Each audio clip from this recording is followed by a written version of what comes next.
가족이라도 거리 둬야 하는 순간, 왜 우리는 가족에게 가장 많이 상처받으면서도 끝까지 참아야 한다고 믿을까? 가족이라는 이유로 무례를 받아들이고 가족이라는 이름으로 존중을 포기하며 가족이기 때문에 나 자신을 지우는 일을 당연하게 여긴다. 타인에게는 절대 허용하지 않을 말과 행동을 가족에게는 받아들인다.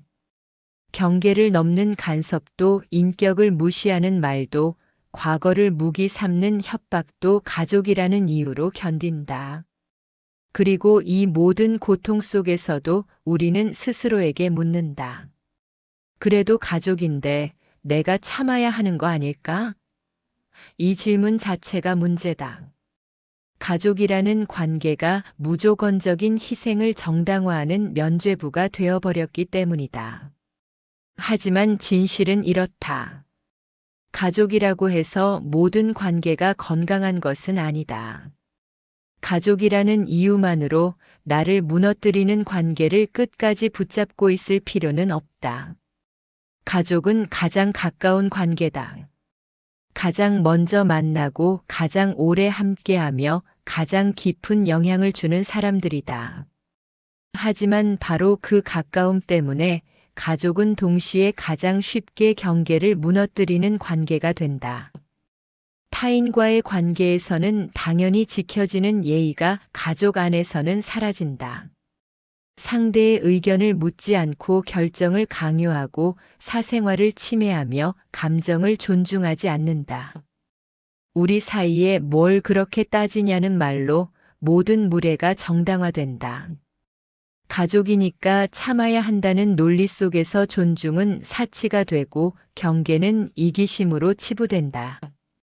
그리고 이 구조 안에서 가장 많이 희생하는 사람은 가장 착한 사람이다. 가장 이해심 많은 사람이 가장 많이 무너진다.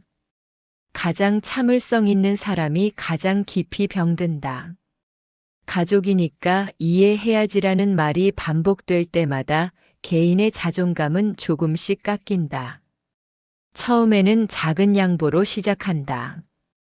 이번 한 번만이라고 생각하며 내 계획을 접는다. 하지만 한 번이 두 번이 되고 두 번이 습관이 되며 습관이 당연함이 된다. 어느새 당신의 시간은 당신 것이 아니게 되고 당신의 선택은 당신이 결정하지 못하게 되며 당신의 감정은 중요하지 않게 된다. 가족의 요구에 맞춰 살다 보면 어느 순간 자기 자신이 누구였는지조차 잊어버린다. 당신은 자식이라는 역할, 형제라는 역할, 부모라는 역할로만 존재하게 된다.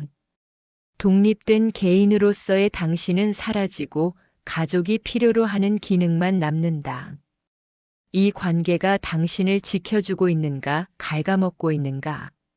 가족이라는 말이 면죄부가 되어버린 순간은 언제인가? 가족 간 거리 두기가 필요한 순간이 있다. 이건 배신이 아니고 냉정함도 아니다. 자기 보호의 최소한이다. 생존을 위한 선택이다. 가족을 만난 뒤 이유 없는 죄책감이 쌓인다면 그건 신호다. 피로가 며칠씩 가시지 않는다면 그건 경고다. 만나기 전부터 불안하고 만난 후에는 후회가 밀려온다면 그 관계는 이미 당신을 소진시키고 있다. 나의 선택과 감정을 지속적으로 무시당할 때 거리가 필요하다. 내가 그걸 왜 하려고 해? 그런 생각은 좀 아닌 것 같은데. 그 같은 말로 당신의 판단을 무효화시킬 때 당신은 더 이상 존중받지 못하고 있다는 뜻이다. 과거의 희생을 들먹이며 현재를 지배하려 할 때 거리를 둬야 한다. 내가 너 키우느라 얼마나 고생했는데 우리가 너한테 해준 게 얼마나 많은데. 그 같은 말이 나오는 순간 그 관계는 사랑이 아니라 거래가 되어버렸다. 과거의 희생은 현재를 통제할 권리를 주지 않는다. 가족 안에서 벌어지는 감정 착취는 교묘하다. 직접적으로 강요하지 않는다. 대신 죄책감을 심는다.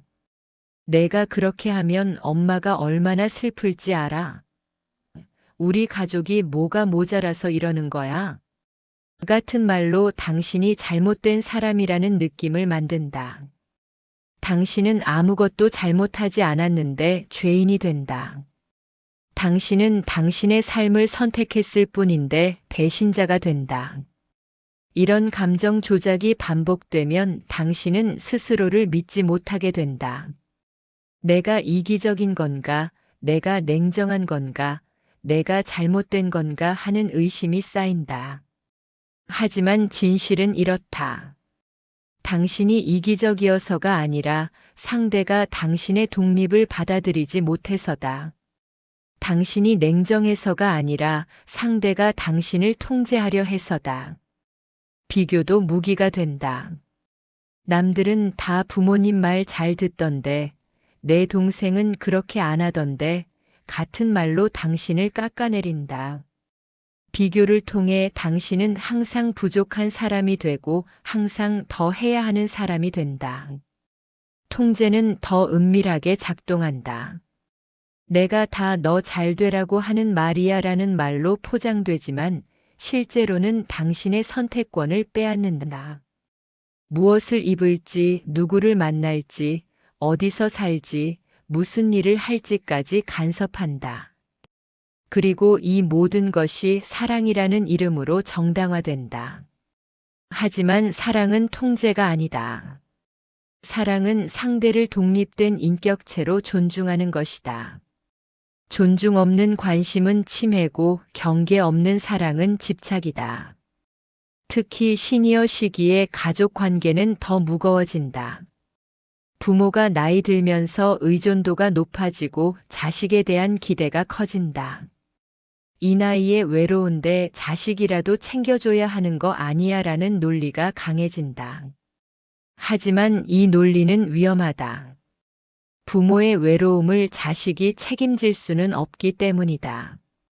부모의 삶은 부모가 채워야 하고 자식의 삶은 자식이 살아야 한다.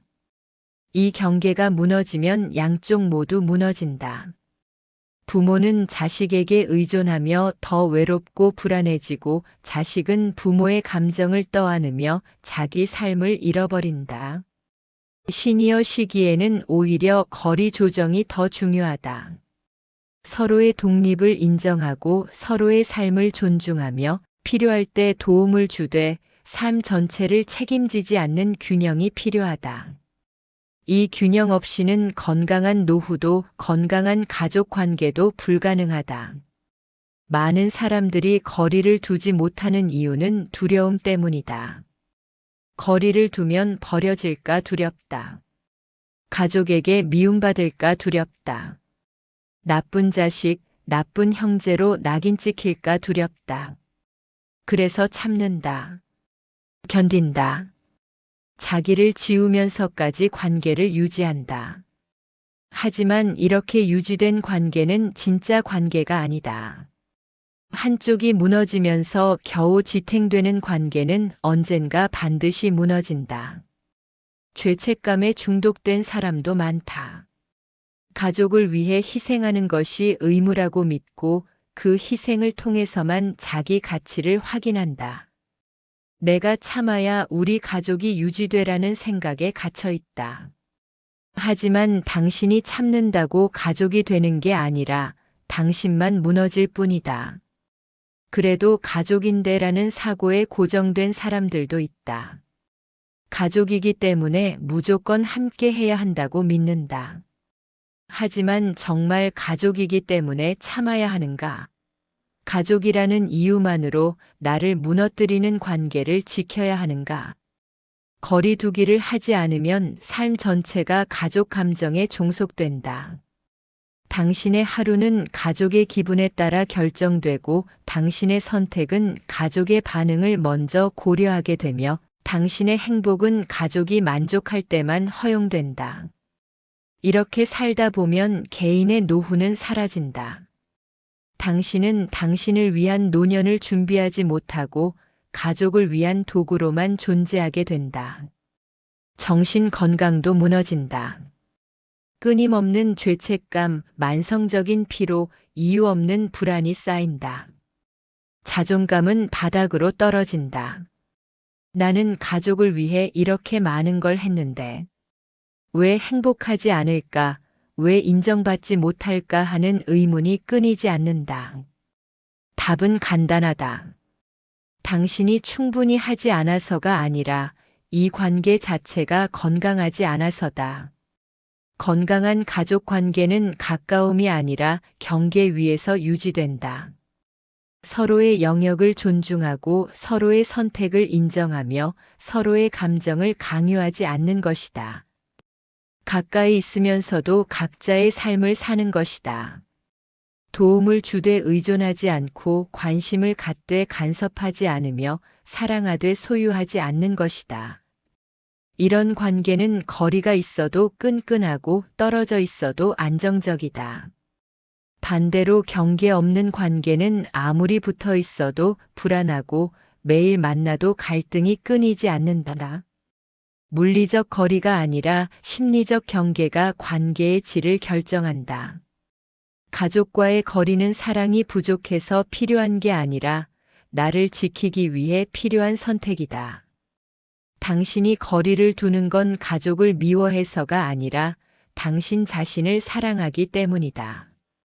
당신이 멀어지는 건 가족을 포기하는 게 아니라 당신의 삶을 포기하지 않기 위해서다.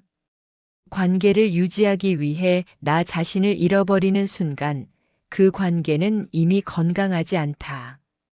나를 지워야만 유지되는 관계라면 그 관계는 유지할 가치가 없다. 나를 무너뜨리면서까지 지켜야 할 관계는 없다.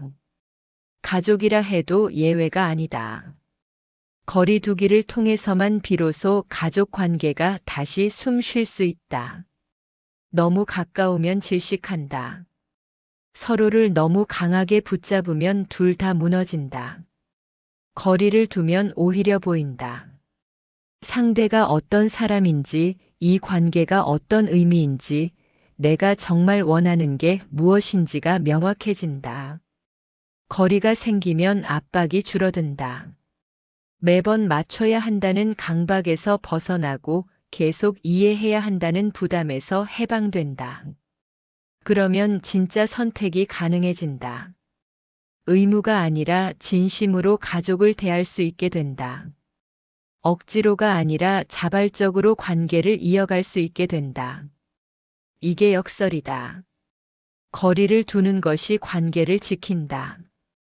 멀어지는 것이 진짜 가까워지는 길이다. 가족이라도 나를 아프게 하는 관계라면 멀어질 권리가 있다. 이건 권리다라. 선택이 아니라 필수다. 누구도 당신에게 고통을 감내하라고 강요할 수 없다. 가족이라는 이유도 혈연이라는 이유도 의무라는 이유도 당신을 무너뜨릴 권리를 주지 않는다. 당신은 나쁜 사람이 아니다. 냉정한 사람도 아니다. 당신은 단지 살아남으려는 사람일 뿐이다. 당신의 삶을 지키려는 사람일 뿐이다. 그리고 그것은 당연한 일이다. 거리를 두는 게 두렵다면 거리를 두지 않았을 때의 결과를 상상해보라. 10년 후, 20년 후에도 여전히 같은 패턴이 반복되는 삶을, 여전히 죄책감에 시달리고 여전히 인정받지 못하며 여전히 나를 잃어버린 채 사는 삶을, 그게 더 두렵지 않은가? 가족이라도 나를 무너뜨린다면 거리는 선택이 아니라 필수다.